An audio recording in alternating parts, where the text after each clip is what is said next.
When a child gets whooping cough, the disease develops from a low-grade temperature, then declines into spasmodic coughing, gasping, and vomiting for up to 12 weeks.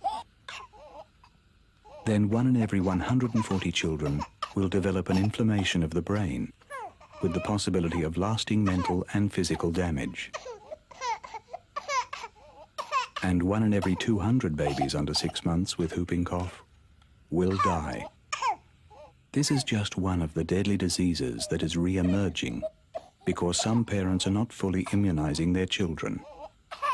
Until all our children are fully immunized, none of us can breathe easy. To ensure your child is fully immunized, see your doctor or health clinic or call the Immunisation info line 1-800-671-811.